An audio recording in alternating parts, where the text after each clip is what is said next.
코로나 바이러스와의 1년, 우리 사회에도 크고 작은 변화들이 있었는데요.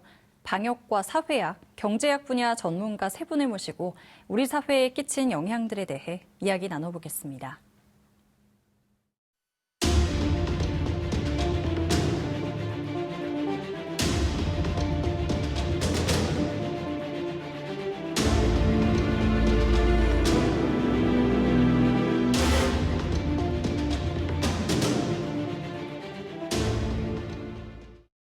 네, 먼저 유병욱 교수님, 지난 한 해 K방역에 대한 총평을 해주신다면요.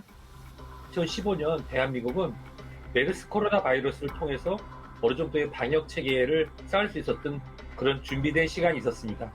그 덕분에 우리는 다른 나라보다도 더 빠르게 코로나19를 진단할 수 있었고 RT-PCR과 같은 시스템을 갖출 수 있었죠. 우리 국민과 우리나라가 하나가 돼서 코로나19로부터 대한민국에 사시는 모든 분들 잘 지켜냈다라고 저 스스로 평가합니다. 방역에 있어서는 비교적 선방했다, 이렇게 볼 수 있을 것 같은데요. 하지만 예상치 못한 긴 싸움에 세계 경제가 주춤했지 않습니까? 국내 경제 상황은 어땠나요? 우리 경제가 1998년 이후 작년에 처음으로 마이너스 성장을 했었습니다. 그러나 상대적으로는 다른 나라보다 좋았죠. 우리 경제가 상대적으로 좋았던 이유는 삼성전자, 현대차, 포스코 같은 제조업이 있었기 때문입니다. 그러나 서비스업은 상대적으로 좀 부진을 면치 못했습니다. 경상수지도 약 700억 달러 흑자를 내고 외환시장도 상당히 안정적이었습니다. 주택가격이 너무 많이 오른 것은 부정적 측면으로 남아 있습니다.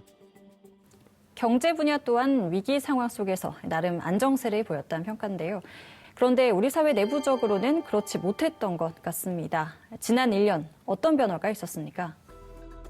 그 이전에 기존에 우리가 알고 있었던 불평등의 경계선과 격차가 예전보다 훨씬 더 선명해졌다는 게 가장 큰 변화인 것 같습니다. 예를 들어서 정규직과 비정규직 그리고 특수고용의 격차라든가 아니면 재택근무나 온라인 강의를 쉽게 할 수 있는 환경과 그럴 수 없는 환경의 격차라든가 또 하나는 무엇이 미래의 길이고 무엇이 사라져가는 길인지를 구분하는 것이 훨씬 더 분명해졌다고 생각이 됩니다.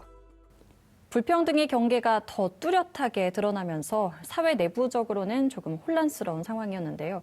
그렇다면 교수님께서는 그 경계에 있는 이들에게 이루어진 지원들이 적절했다고 보시나요? 코로나에도 불구하고 재정해주는 부담을 외국처럼 그렇게 많이 늘리지는 않았다라는 점에서 인정할 부분이 있고요. 반면에 우리가 방역에 성공을 했기 때문에 이런 취약계층 지원에 대한 수요와 시급성 자체가 방역에 실패한 다른 나라들보다는 적었다는 점도 감안을 해야 될 것 같습니다. 두 번째로 지원 대상과 관련해서 보면은요, 이것은 지금까지보다는 더 정밀하고 과학적인 방식으로 나아가야 할 것 같습니다. 그래서 아쉬운 부분을 남긴 것이 있죠.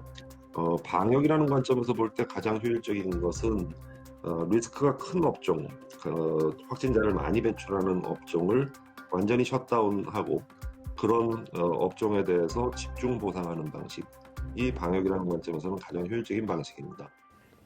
이렇게 방역과 민심 그리고 경제, 두 마리 토끼를 다 잡기 위한 정부의 노력이 계속되어 온 한 해였는데요. 성공했다고 평가할 수 있을까요? 코로나 환자가 상대적으로 적었다. 이런 측면에서 상대적으로는 성공했다. 이렇게 볼 수가 있습니다. 그런데 경제적 측면에서는 차별화가 너무 심화됐다.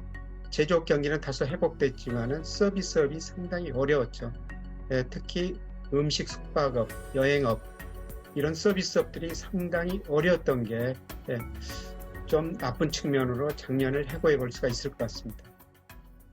K방역과 경제 지표 등 국제사회에서의 평가는 비교적 양호한 편이지만 아직 바이러스와의 공존 시대는 계속되고 있죠. 이르면 다음 달 국내에서도 백신 접종이 시작되는데 조심스럽게 종식에 대한 기대를 가져도 될까요? 바이러스가 종식되는 것이 아니라 우리 인류가 아직 접하지 않은 새로운 바이러스를 대비하기 위한 시스템과 경비 체계를 인류애적 측면에서 몇몇 잘 사는 나라와 잘 사는 나라의 국민을 위해서 있는 것이 아닌 우리가 인류 공용을 위해서 그런 하나의 시스템을 준비될 때라고 생각됩니다. 네, 지금까지 각 분야의 전문가분들을 모시고 코로나 바이러스와의 1년을 돌아봤습니다. 내일 이 시간에는 포스트 코로나 시대에 대한 전망과 대책을 살펴보겠습니다.